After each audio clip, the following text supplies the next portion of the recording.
తెలంగాణలో జల జగడంపై మాటల యుద్ధం. మేడారం జాతరకు ముమ్మరంగా ఏర్పాట్లు. ఇలాంటి టాప్ 10 తెలంగాణ వార్తలను ఇప్పుడు చూద్దాం.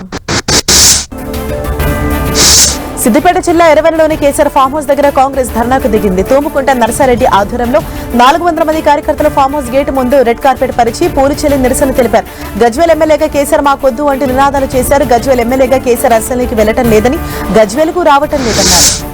పాలమూరు ప్రాజెక్టుకు మరణ శాసనం రాసిందే కాంగ్రెస్ అని అన్నారు మాజీ మంత్రి హరీష్ రావు. కృష్ణా నదీ జలాల విషయంపై పవర్ పాయింట్ ప్రజెంటేషన్ సందర్భంగా కాంగ్రెస్ పై విమర్శలు చేశారు. అసెంబ్లీలో ఉత్తమ్ కట్టుకథలు, రేవంత్ పిట్ట కథలు చెప్పారని ఆరోపించారు. అటు విభజన సమయంలోనూ తెలంగాణకు అన్యాయం చేశారని మండిపడ్డారు. మేడారంలో మంత్రులు పొంగిరెడ్డి సీతక్క పర్యటిస్తున్నారు. మేడారంలో అభివృద్ధి పనులను పరిశీలించారు. గద్దెల ప్రాంగణంలో గ్రానైట్ నిర్మాణ పనులను పరిశీలించిన మంత్రులు జంపనవాగు నుంచి గద్దెల వరకు రోడ్డు నిర్మాణ పనులను పరిశీలించారు. అభివృద్ధి పనులకు సంబంధించి అధికారుల వివరాలు అడిగి తెలుసుకున్నారు. అనంతరం జాతర నిర్వహణపై అధికారులతో సమీక్ష నిర్వహించనున్నారు మంత్రులు. రాష్ట్ర వ్యాప్తంగా సంచలనం సృష్టించిన ఛత్రపతి శివాజీ విగ్రహ కాల్చివేతపై మాజీ మంత్రి ఎర్రబెల్లి ఆగ్రహం వ్యక్తం చేశారు. నిందితులను వారం రోజులు అరెస్టు చేయకపోతే ధర్నాకు దిగుతానని పోలీసులకు హెచ్చరికలు జారీ చేశారు.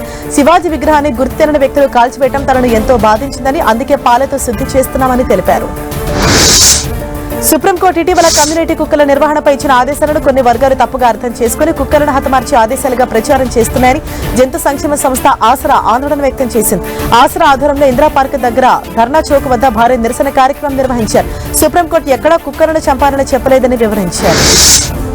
కొండగట్టు ఆలయ అభివృద్ధి కోసం పక్క రాష్ట్రం నేతలు నిధులిస్తే మంత్రి అడ్లూరి, ఎమ్మెల్యే సత్యం ఉత్త చేతులతో పోయారని మాజీ ఎమ్మెల్యే రవిశంకర్ విమర్శించారు. గిరి ప్రదక్షిణకు డబ్బు ఇవ్వాలని పవన్ కళ్యాణ్ ని అడుక్కుంటున్నారని ఎద్దేవా చేశారు. జీవన్ రెడ్డి మంత్రిగా ఉన్నప్పుడు కొండగట్టును పట్టించుకోలేదని విమర్శలు గుప్పించారు. వైద్య వృత్తి ఎంత పవిత్రమైందని, వైద్యులు దేవునితో సమానమని ప్రభుత్వ వ్యవసాయ సలహాదారులు ఎమ్మెల్యే పోచారం అన్నారు. కామారెడ్డి జిల్లా బాన్స్వాడలోని పీఆర్ ఫంక్షన్ హాల్లో డీసీహెచ్ఎస్ బాన్స్వాడ ఏరియా ఆసుపత్రి సూపరింటెండెంట్ విజయలక్ష్మి పదవీ విరమణ కార్యక్రమానికి ముఖ్య అతిథిగా ఎమ్మెల్యే పోచారం హాజరయ్యారు. తమను వేధిస్తున్నాడంటూ ఆదిలాబాద్ జిల్లా సహకార అధికారి మోహన్పై ఉన్నతాధికారులకు సిబ్బంది ఫిర్యాదు చేశారు. రాత్రిపూట మహిళా సిబ్బందికి ఫోన్ కాల్స్, వాట్సాప్ మెసేజ్లు పంపుతున్నారని ఆరోపిస్తున్నారు. అసభ్యకరమైన భాష, అనుచితమైన వ్యాఖ్యలు చేస్తున్నారంటూ ఫీల్డ్ స్టాఫ్ ఆవేదన వ్యక్తం చేశారు. డీసీఓపై వెంటనే చర్యలు తీసుకోవాలని కోరారు.